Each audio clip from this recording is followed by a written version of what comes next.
Hey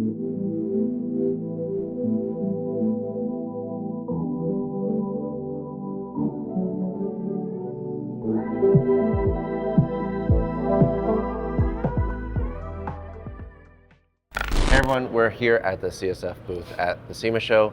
As always, we try to feature the coolest cars. We have this crazy RB swapped Toyota Supra, but first I wanted to let you folks know that I finally have merch after all these years.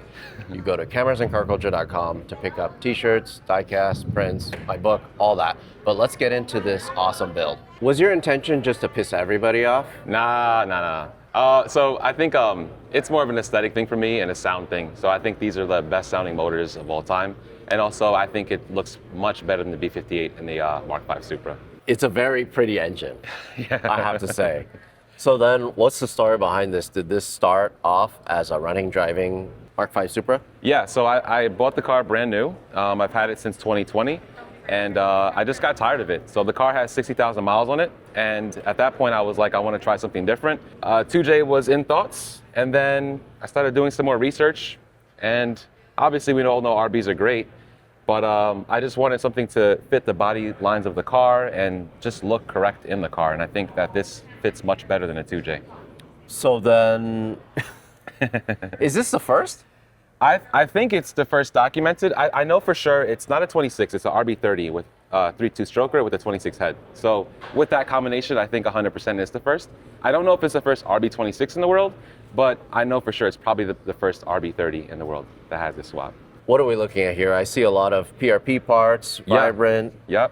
So we have all the accessories were supplied by Herman. We have the PRP trigger kit, his water pump pulley, and a few other PRP accessories as well. We have his coil adapter because we're running the R35 coils, which you can't see under the valley cover. Yep, of course. Yeah, they go so right there. all that stuff was pretty much supplied by Herman. And then we also have the MK5 alternator too. It's a 240 amp LS alternator. And then we're also running AC, but it's not routed up yet, so we'll get to that. We also have a fluid damper as well, and that's pretty much all for the accessories. And then what block is it? So it's an RB30 cast block. It's half filled, concrete filled. It also has a 3.2 stroker kit from Nitto Performance. So it's a very popular combination in Australia. This combination is good for up to 2,000 horsepower. The crank is rated for 2,000 horsepower.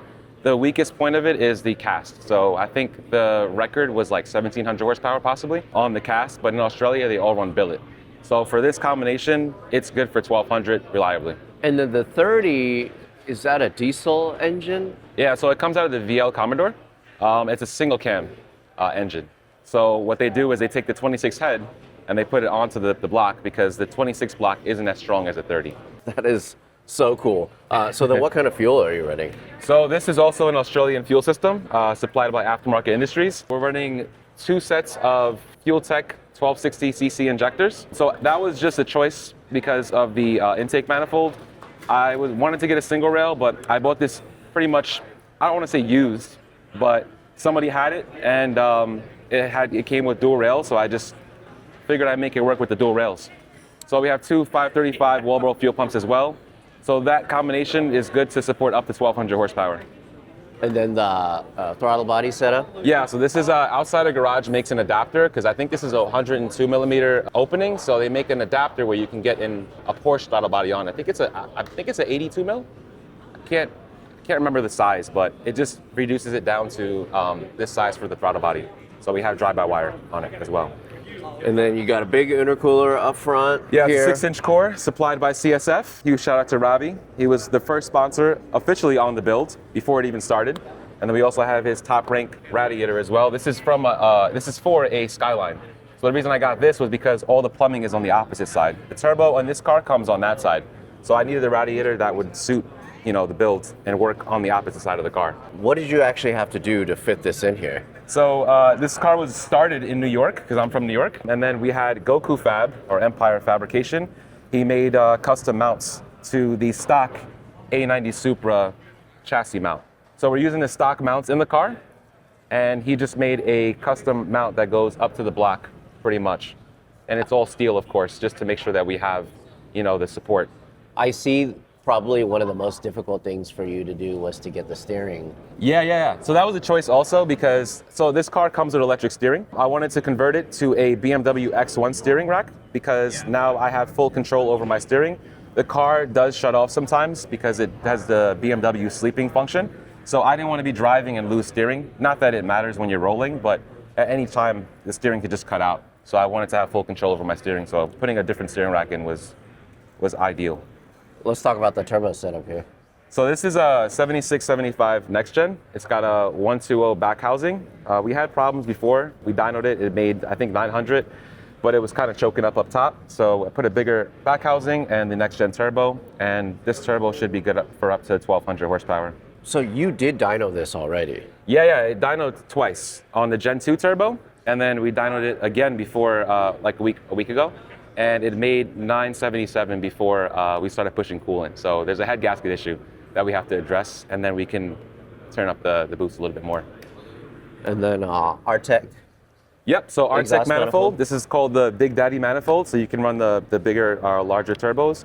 It did have to notch the hot side for it to fit with this. So I think this is probably the biggest precision I can run before I have to make other modifications. I have to say, it really sits nice. Yeah. I mean, granted, this was already an inline six. Yeah. It looks cool. Does the hood fit? Yeah, so that was another thing too I was concerned about, but yeah, it actually fits. This is pretty much my marker for the most part. A little concerned about the timing cover fitting, but it actually fits pretty nice. Doesn't hit the hood or anything like that. So, I also love that you like pay homage to the stock color, but it's like a little more wild. Yeah, this is a Rancher red, so it's like a candy red. I kind of wanted to have a little bit of a different red than the factory RB26 red. It definitely pops, especially since you have a black Mark 5 Supra. Yeah. So let's talk about the vehicle itself. What have you done to the vehicle? Like what is this kit? It's just carbon fiber lip. That's obviously it drives. You see it's pitted a little bit, but I haven't done anything really. I just painted the front bumper, put a carbon fiber lip on. I have the Workmeister S13Ps on, and then in the back I have those are custom. So I wanted a wheel that fits the front. I didn't want to have a different kind of company on the rear end for the beadlocks. So I had VFC Performance make me a custom Meister style beadlock wheel, and it came out great. And you still have like a center cap. Yeah, I got the Meister center caps that spins. They're like floating center caps. So just when you take photos. Yeah. That is so cool. What an absolute flex. I love that. Right now, I just have the Haltech display sitting inside. I was supposed to get a custom bezel made, but I didn't have time. That was SEMA crunch. So I'm getting a bezel made that's gonna go over the top here and kind of sit in the front. That way I can just pop the UC10 in. It's a Haltech R5 that's powering the car. And then we're getting a Zestech steering wheel, which I have in the trunk. 6-speed. Okay, Yeah. from what? So this is actually a CD009 from a 350Z. Wasn't the overall, like the final transmission I'm gonna run in the setup, but it was a budget option when I first started. And I was like, it's a $1,000 transmission. So let's just put that in there for now to make it work. It has a LOJ conversion plate adapter. That way you can run that transmission with this RB26. I'm assuming this won't be able to handle the power it's making now. Well, surprisingly, the CD009 does handle the power. The issue is that the RPM. So it's not really an issue with my setup because I'm only revving to 8,500. But if I wanted to rev to, let's say, 10,000, then that's when you run into lockout issues and stuff like that at high RPM. But it does hold. And also the RBs don't really produce a lot of torque, mostly because you're ramping the boost in later. So you're not having a lot of, you just don't have a lot of torque. So this CD009 should be good for this setup, at least for now. What are you going to use this for? It's hard to say. I'm not going to drag race the car. I just feel like it's going to be too strenuous on the parts, for sure.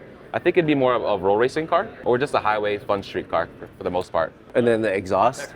So this exhaust is a 4-inch titanium supplied by Taikon Industries. It's steel all the way down to the downpipe, and then it goes to titanium all the way back to the car.